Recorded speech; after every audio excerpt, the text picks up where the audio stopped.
In the year 2147, humanity stood on the brink of something extraordinary. For decades, Earth had been reaching for the stars, building ships, and dreaming of distant worlds. But it wasn't until now that they truly felt ready to step into the vast unknown of deep space. The United Earth Fleet was a symbol of this ambition, a collection of advanced vessels designed to carry humans farther than ever before. Yet, despite their progress, not everyone believed in humanity's ability to survive such a journey. Krill arrived unexpectedly one morning, their sleek ships descending toward Earth's orbital station with an eerie grace.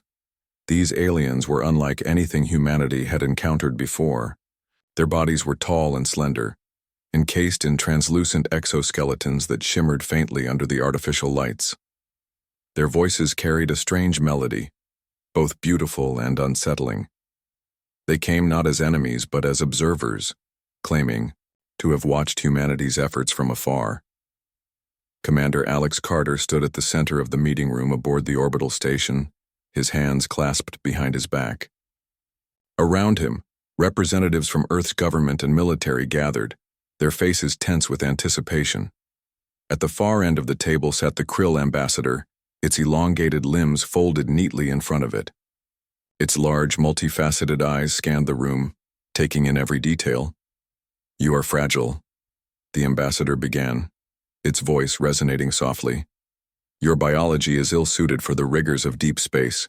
Radiation, isolation, and the void itself will consume you long before you reach your destination." Alex felt a flicker of irritation but kept his expression neutral. He glanced at Lieutenant Rachel Monroe, seated beside him. Her sharp features betrayed no emotion, though he knew she shared his frustration. The Krill's words stung, not because they were entirely wrong. Humanity did face immense challenges, but because they carried an air of dismissal, as if Earth's achievements meant nothing. President Laura Bennett leaned forward slightly, her tone measured but firm. "We appreciate your observations, Ambassador, but we believe differently. Humanity has overcome countless obstacles throughout history. Deep space may be difficult, but it is not impossible." The ambassador tilted its head, a gesture that might have been curiosity or skepticism. "Belief alone does not ensure survival. Your kind clings to hope rather than fact. We have seen civilizations rise and fall for lesser reasons." Alex clenched, his jaw, but forced himself to remain calm. This wasn't just about pride, it was about proving humanity's worth, not only to the Krill but to themselves. As commander of the fleet, he had spent years preparing for missions like this, training crews and testing equipment. He refused to let doubt creep in now. When the meeting ended, Alex and Rachel stayed behind to discuss their next steps. The E.E. station's windows offered a stunning view of Earth below, its blue and green hues glowing softly against the blackness of space. Rachel crossed her arms, her gaze fixed on the planet. "They don't think we can do it," she said finally. "Not really. We'll show them," Alex replied, his voice steady. "They underestimated us, and that's their mistake. Let's turn this into motivation instead of letting it drag us down." Rachel nodded slowly. "Agreed. But how? We can't just fly off into deep space without a plan." Alex turned to face her fully, his mind already racing with possibilities. "What if we make this personal? What if we pick a target, a star system they claim is unreachable, and prove them wrong?" Rachel raised an eyebrow. "That's risky. If we fail, it won't just be embarrassing. It could set us back years." "It's a risk worth taking," Alex countered. "Besides, we've trained for this. Our ships are ready, and our people are capable. All we need is permission." They approached President Bennett later that day, presenting their proposal with confidence. To their relief, she agreed almost immediately. "Let's show them what we're made of," she said, her eyes gleaming with determination. "Prepare the fleet. This mission isn't just about exploration, it's about proving ourselves." Over the following weeks, preparations moved swiftly. The fleet consisted of 4 ships: the Odyssey, serving as the flagship, the Horizon, the Vanguard, and the Pioneer. Each vessel was equipped with cutting-edge technology, from advanced propulsion systems to reinforced hulls designed to withstand the harshest conditions. Crew members were selected based on skill and resilience, forming a diverse team united by a single goal. Among them was Dr. Emily Ross, an astrophysicist whose research had helped pave the way for interstellar travel. Her knowledge of cosmic phenomena would be invaluable during the journey. Captain Daniel Brooks, a seasoned pilot known for his quick reflexes, took charge of navigation. Communications officer Lisa Harper brought humor and warmth to the group, keeping spirits high even during stressful moments. And engineer Sam Rivera, with his knack for solving problems on the fly, ensured the ships remained operational no matter what challenges arose. As launch day approached, excitement mingled with apprehension among the crew. For many, this was the culmination of years of hard work and sacrifice. Families gathered to say goodbye, some tearfully, others proudly waving flags emblazoned with Earth's emblem. Alex addressed the assembled crowd, his words echoing through the hangar bay. "We stand here today not just as individuals, but as representatives of our species," he declared, his voice strong and clear. "The road ahead will be difficult, but I have faith in each and every one of you. Together we will prove that humanity belongs among the stars." The roar of applause filled the air as the ships prepared for departure. Engines hummed to life, casting a warm glow across the platform. As the fleet ascended into the sky, leaving Earth behind, Alex couldn't help but feel a mix of awe and responsibility. This was more than a mission. It was a statement, a declaration that humanity would not be held back by fear or doubt. For now, the journey was just beginning. Challenges lay ahead, and the Krill's skepticism still lingered in the back of everyone's minds. But as the ships disappeared into the darkness of space, one thing was certain: humanity was ready to face whatever came next. The journey into deep space began with a sense of wonder and anticipation. The fleet sailed through the void, its ships gliding silently against the backdrop of endless stars. For the crew aboard the Odyssey, the flagship of the mission, the initial days were filled with excitement. They marveled at the vastness of space, the way distant suns burned like tiny embers in the blackness. But as the fleet ventured farther from Earth, reality began to set in. Radiation storms became the first major challenge. These invisible waves of energy surged unpredictably, threatening to damage the ship's sensitive systems. One night, alarms blared throughout the fleet as a particularly violent storm approached. Captain Daniel Brooks, seated at the helm of the Odyssey, gripped the controls tightly. His eyes darted between the screens displaying the storm's trajectory and the ship's status. "We need to adjust course," he called out, his voice calm but urgent. "If we stay on this path, the radiation will overload our shields." Alex Carter stood behind him, watching the situation unfold. He nodded in agreement. "Do it, and signal the other ships to follow our lead." The fleet maneuvered carefully, weaving through the storm's edges. It was a tense operation, requiring precise coordination between the vessels. Dr. Emily Ross monitored the radiation levels from her station, her fingers flying over the keyboard as she analyzed data. "We're holding steady," she announced after a few minutes. "But the shields are weakening faster than expected." Engineer Sam Rivera sprang into action, rushing to reinforce the ship's defenses. He worked tirelessly alongside his team, rerouting power and patching up weak points. Sweat dripped down his face as he focused on keeping the Odyssey intact. "This is going to be close," he muttered under his breath. Meanwhile, Communications Officer Lisa Harper kept the crew informed and morale high. She joked about how they were dodging cosmic bullets and reminded everyone that they'd trained for situations like this. Her light-hearted comments brought smiles to tired faces, even as the storm raged around them. After what felt like hours, the worst of the radiation passed, leaving the fleet battered but intact. Alex gathered the senior officers in the briefing room to assess the damage.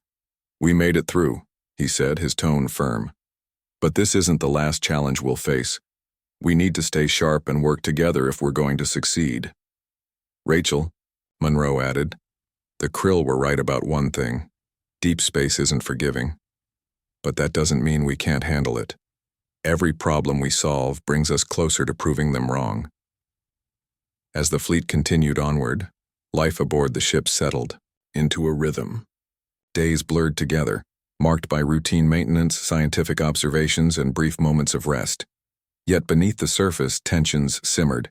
The isolation of space weighed heavily on some crew members, while others struggled with the constant uncertainty of their mission. One evening, Alex found himself alone in the observation deck, staring out at the endless expanse of stars.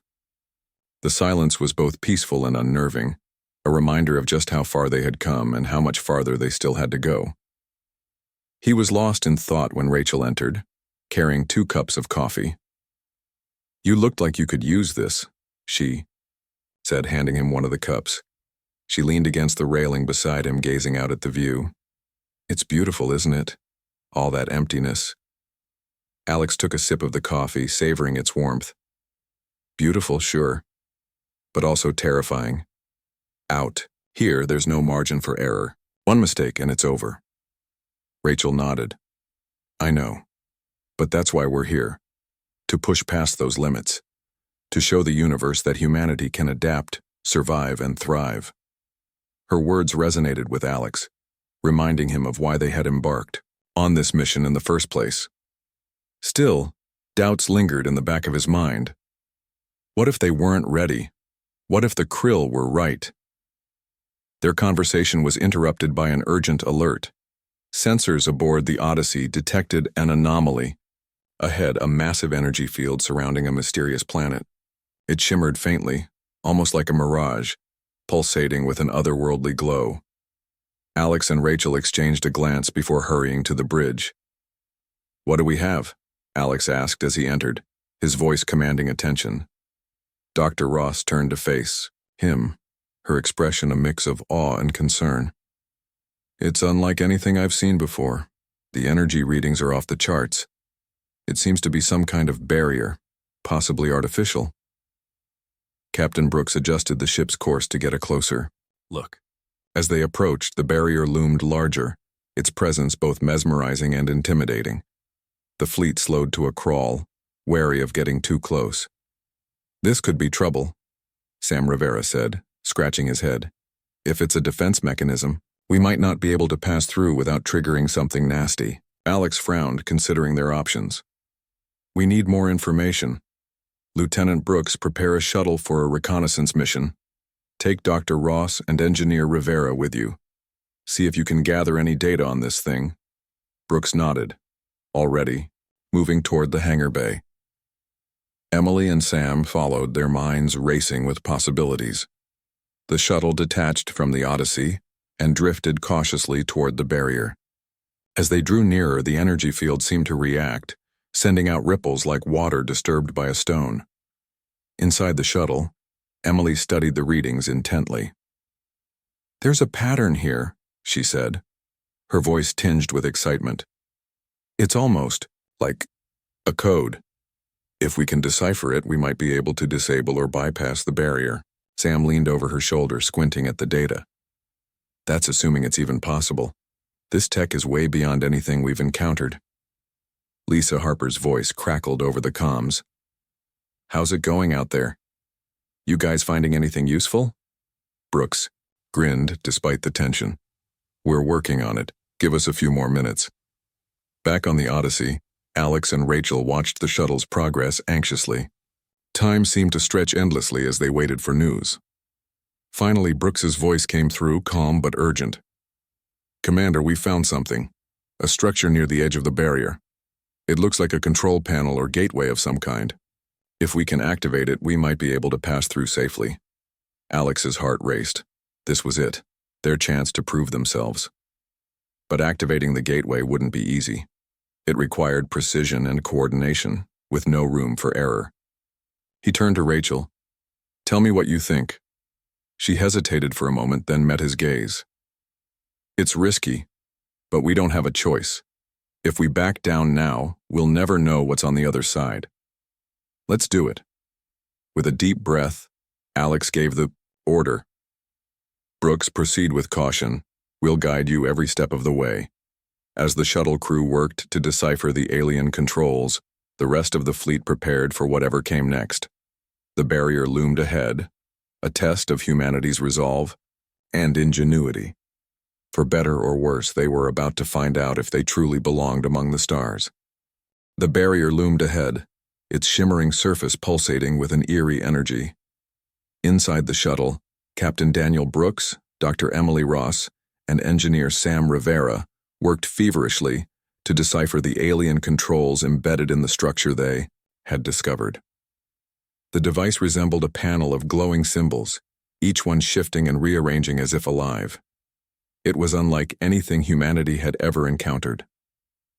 Emily leaned closer, her eyes scanning the patterns. "There's logic here," she murmured half to herself. "It's not random. These symbols repeat in cycles. If we can sync our actions with their rhythm, we might be able to trigger something."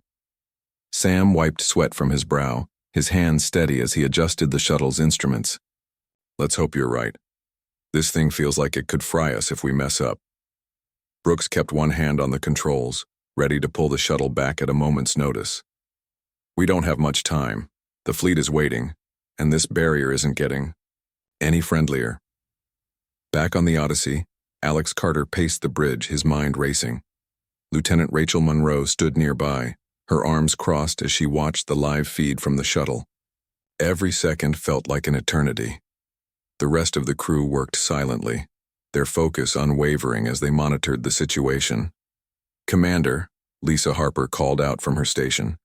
"The energy field is intensifying. It's starting to push against the fleet's shields." Alex clenched his jaw. "How long can we hold out?" "Not long," she replied grimly. "At this rate, we'll need to retreat within the hour." Rachel stepped forward, her voice firm. "We can't give up now. Not when we're so close. Tell Brooks to keep going." Alex nodded and activated the comms. "Brooks, status update. What's happening down there?" Brooks' voice crackled through the speakers, calm but strained. "We're making progress. Emily thinks she's found a pattern. We're about to test it." On the shuttle, Emily took a deep breath. Her fingers hovered over the control panel as she studied the symbols. "Okay, here goes nothing." She pressed a sequence of glowing marks, mimicking their rhythm. For a moment, nothing happened. Then, the entire structure began to hum, its light growing brighter. "It's working," Sam exclaimed, his voice tinged with disbelief. "The barrier is reacting." But the reaction wasn't entirely predictable. The energy field surged, sending waves of force rippling outward. The shuttle rocked violently, throwing the crew off balance. Brooks gripped the controls tightly, struggling to stabilize the craft. "Hold on," he shouted as alarms blared inside the shuttle. "This thing doesn't like being tampered with." Emily clung to her seat, her heart pounding. "Keep going, we're almost there." Sam scrambled to adjust the shuttle's stabilizers, his movements quick and precise. "I'm trying, but this thing is pushing back hard." On the Odyssey, the crew braced themselves as the barrier's energy intensified. The ship shuddered under the strain, its shields flickering dangerously. Alex gripped the railing, his knuckles white. "Come on, Brooks," he muttered under his breath. "You can do this." Finally, after what felt like hours, Emily's efforts paid off. The barrier began to weaken, its shimmering surface cracking like fractured glass.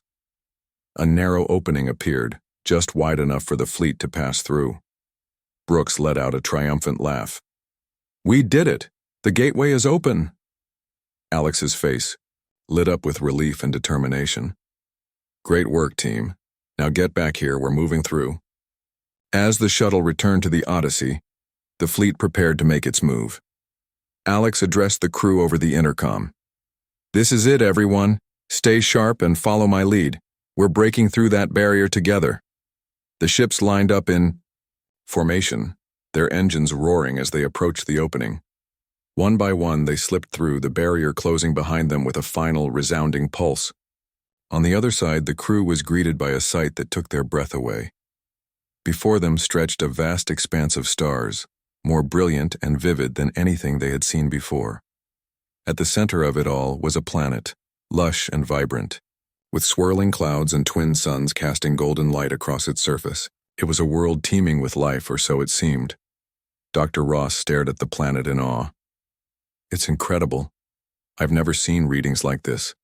The atmosphere, the vegetation, it's all so perfect. Rachel turned to Alex, her expression a mix of wonder and determination. This is why we came. To find places like this. To prove that humanity can reach beyond its limits. But their moment of triumph was short-lived. Scans revealed the presence of Krill warships lurking nearby. Evidently, the aliens had been monitoring the fleet's progress, and now intended to intercept them. Alex felt a surge of frustration. They're not going to let us win that easily. Rachel placed a hand on his shoulder. We knew this might happen. They underestimated us once, but they won't again. Let's show them what we're made of. The Krill ships moved swiftly, surrounding the fleet in a tight formation. Their sleek designs glinted menacingly in the light of the twin suns. Alex addressed the crew once more, his voice steady and commanding. Everyone, prepare for battle. This is our chance to prove ourselves, not just to the Krill, but to the entire universe. Captain Brooks took his position at the helm, his hands steady on the controls. Lisa Harper coordinated communications between the ships, ensuring everyone was ready. Sam Rivera and his team worked tirelessly to reinforce the fleet's defenses, knowing that every second counted. As the Krill launched their attack, the humans responded with precision and courage. Plasma torpedoes streaked through space, lighting up the darkness with bursts of energy. The fleet maneuvered skillfully, dodging enemy fire while returning volleys of their own. Explosions lit up the void as ships clashed in a deadly dance. Despite being outnumbered, the humans displayed remarkable ingenuity. Lisa Harper devised a clever strategy to disable the Krill flagship's shields, relaying instructions to Brooks and the other captains. With the shields down, the Odyssey delivered a decisive blow, striking the alien vessel with a concentrated blast of energy. The remaining Krill ships retreated, their forms disappearing into the distance. Cheers erupted across the fleet as the crew celebrated their victory. Alex allowed himself a brief smile before addressing the crew once more. Today, we proved that humanity belongs among the stars. We didn't just survive, we thrived. Rachel stood beside him, her eyes shining with pride. This is only the beginning. There's so much more out there waiting for us. As the fleet settled into orbit around the newfound planet, Alex gazed out at the twin suns painting the sky in hues of gold and crimson. He felt a deep sense of accomplishment, knowing that humanity had taken its first real step into the cosmos. The journey was far from over, but for now, they had earned their place among the stars. The battle against the Krill had been intense, but humanity's fleet emerged victorious. The alien ships retreated into the distance, their sleek forms vanishing like shadows swallowed by the void. On board the Odyssey, cheers erupted as the crew celebrated their hard-fought triumph. Captain Daniel Brooks let out a long breath, his hands still gripping the controls tightly even though the immediate danger had passed. Communications Officer Lisa Harper leaned back in her seat, a wide grin spreading across her face. We did, she said, shaking her head in disbelief. We actually did it. Alex Carter stood on the bridge watching the twin suns cast their golden light over the planet below. He felt a mix of pride and relief wash over him. They had faced one of the universe's most advanced species, and won. But the victory wasn't just about defeating the Krill. It was about proving that humanity could stand its ground, even in the harshest corners of space. Rachel Monroe approached him, her expression calm but thoughtful. This changes everything, she said softly. They underestimated us once, but they won't make that mistake again. Alex nodded. You're right, and we need to be ready for whatever comes next. The crew quickly shifted their focus from celebration to assessment. Damage reports came in from all 4 ships. The Horizon had taken heavy fire during the War battle, leaving its shields nearly depleted. The Vanguard suffered minor hull breaches, while the Pioneer reported issues with its propulsion systems. Engineer Sam Rivera coordinated repair efforts across the fleet, ensuring that every ship remained operational despite the wear and tear. Dr. Emily Ross, meanwhile, turned her attention to the planet below. Her instruments buzzed with activity as she analyzed its atmosphere, surface composition, and potential resources. "This place is incredible," she said aloud, more to herself than anyone else. "The air is breathable, the soil rich with nutrients. It's almost too perfect." Lisa Harper glanced at the data streaming across her screen. "Do you think it's natural? Or did someone or something make it this way?" Emily hesitated before answering. "I don't know yet, but if this planet was engineered, then whoever built it must have been far more advanced than us or the Krill." Alex listened to their conversation, his mind racing with possibilities. If the planet truly was artificial, it raised questions about who, or what, had created it. Had they intended it as a refuge? A trap? Or something else entirely? For now, though, the fleet needed to secure its position and ensure they weren't walking into another ambush. "Commander," Brooks called out from his station, "we've detected movement on the surface." Alex moved closer to get a better look at the readings. Sure enough, there were signs of activity. Structures partially hidden beneath dense vegetation, energy signatures pulsing faintly beneath the ground. "It looks like we're not alone here," he said, his tone measured. "Prepare a landing party, we'll investigate." Rachel stepped forward, already anticipating his decision. "I'm coming with you." Alex gave her a nod. "And I'll need volunteers from the crew.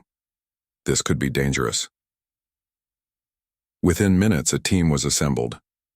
Alongside Alex and Rachel, the group included Captain Brooks, Dr. Ross, and 2 security officers trained for close-quarters combat. As they boarded, a shuttle bound for the planet's surface, tension filled the air. None of them knew what awaited them down there, but they were determined to find out. The descent was smooth, the shuttle slicing through the planet's thick atmosphere with ease. Below, sprawling forests stretched as far as the eye could see, their vibrant colors glowing under the twin suns. Rivers wound through the landscape like veins, feeding lush valleys and towering mountains. It was a world unlike anything they had ever seen, a paradise waiting to be explored. As the shuttle touched down, the team disembarked cautiously, their weapons drawn. The air smelled sweet, carrying hints of flowers and damp earth. Birds, or creatures resembling birds, flitted between the trees, their calls echoing softly in the distance. Despite the beauty around them, everyone remained alert, scanning the area for any sign of danger. "This way," Alex said, pointing toward a cluster of ruins barely visible through the foliage.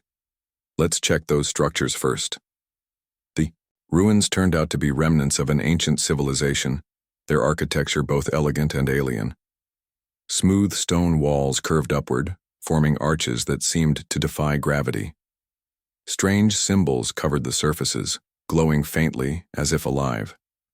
Emily knelt to examine one of the markings, her fingers brushing gently against the cool surface. "These designs are similar to the ones we saw on the barrier," she said, excitement creeping into her voice. "Whoever built this place must have also created that field." Brooks kept watch nearby, his weapon at the ready. "So what happened to them? Why'd they leave?" Before anyone could answer, a low rumble echoed through the area. The ground trembled slightly, sending leaves and debris cascading from the trees above. Alex signaled for the team to take cover as the vibrations grew stronger. From the shadows emerged figures, tall humanoid beings with translucent skin that shimmered in the sunlight. "They're not Krill," Rachel whispered, her voice tense. "But they're definitely not human either." The beings moved slowly, their movements deliberate and graceful.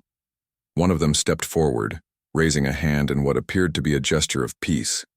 Its large, luminous eyes locked onto Alex, studying him intently. Though no words were spoken, the message was clear. They meant no harm.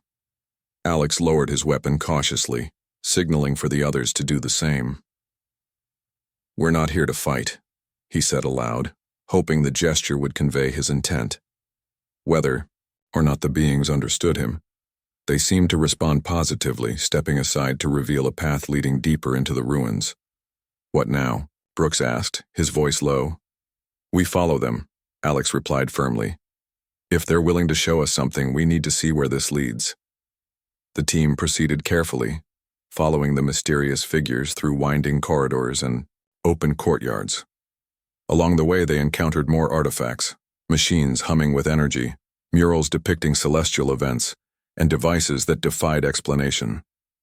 Each discovery added to the mystery, hinting at a civilization far older and wiser than humanity.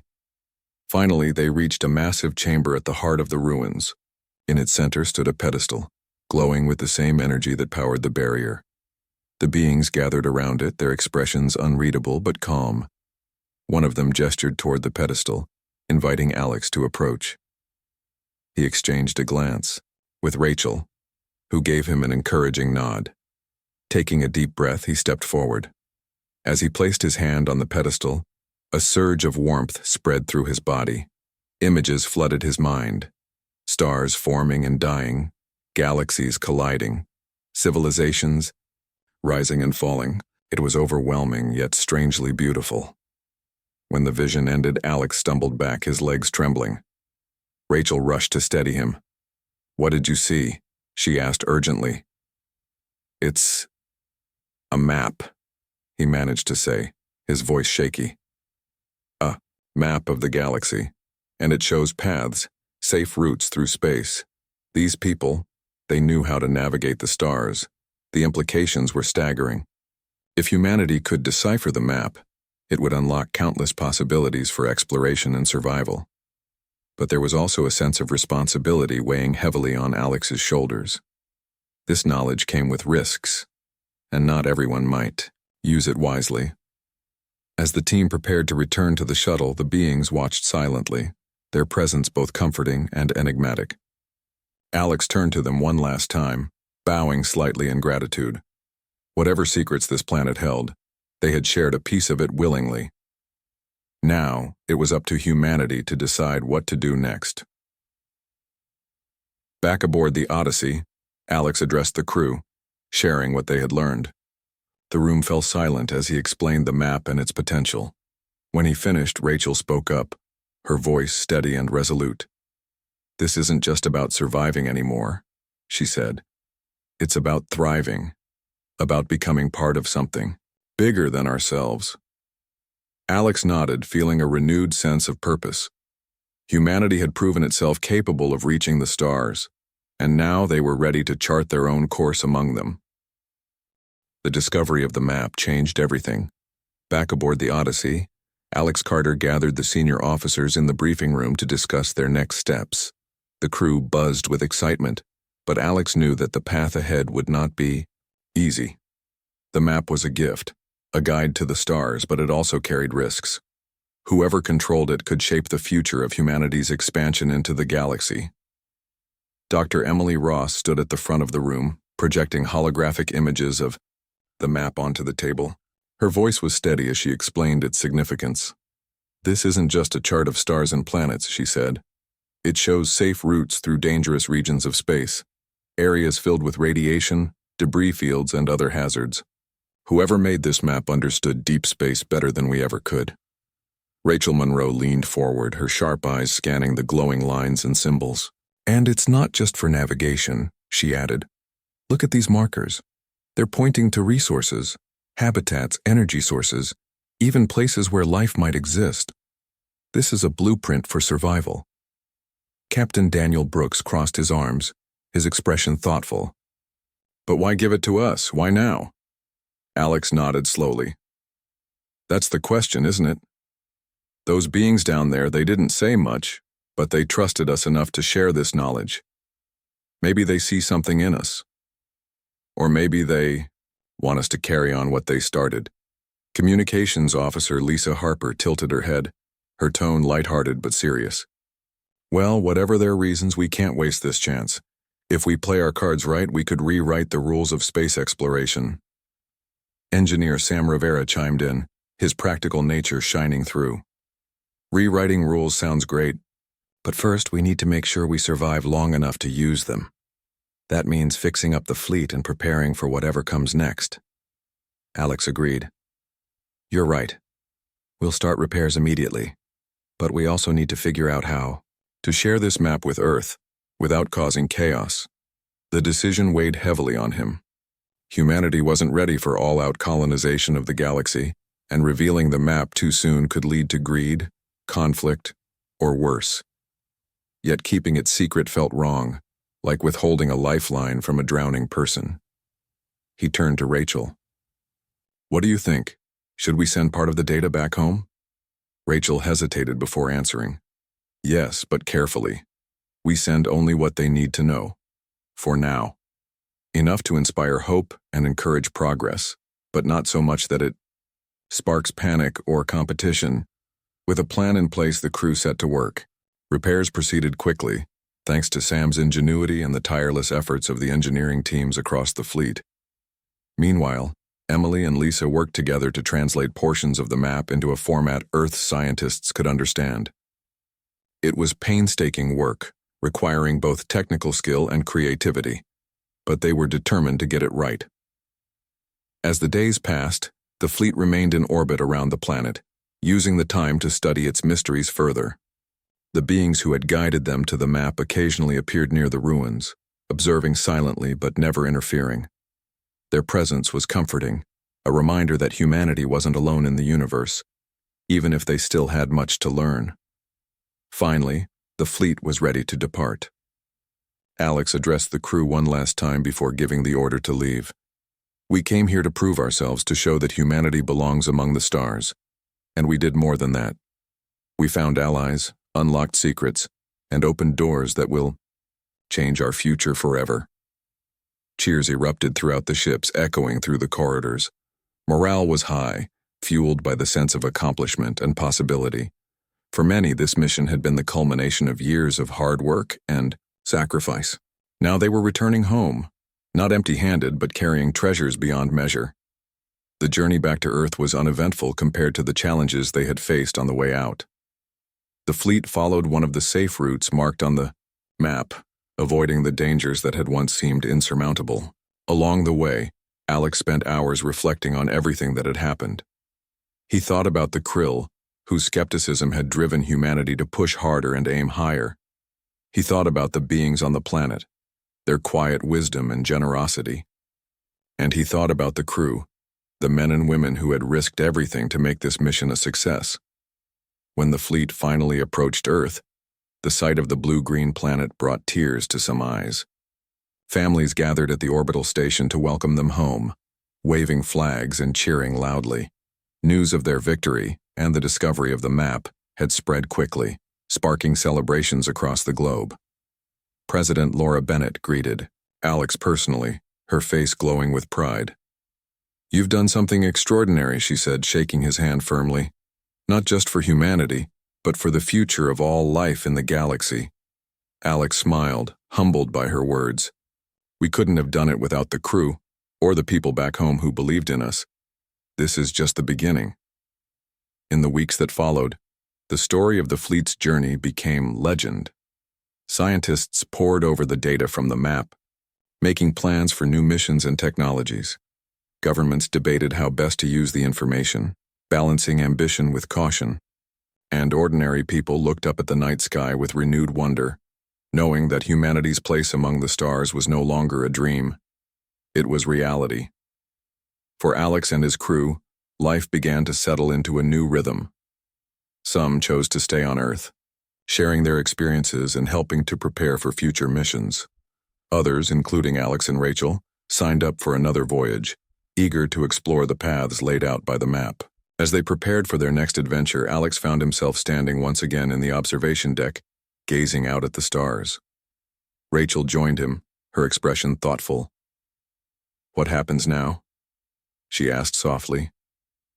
Alex turned to her, a smile playing at the corners of his mouth. "Now we keep going. There's so much more to discover, so many worlds waiting for us. We've proven we can survive deep space. The real challenge is figuring out how to thrive there." Rachel nodded, her eyes gleaming with determination. "Then let's get to work." Together they watched as the engines roared to life, propelling the fleet toward the horizon of the unknown. The journey ahead would be full of challenges, questions, and risks. But one thing was certain: humanity was ready to face them.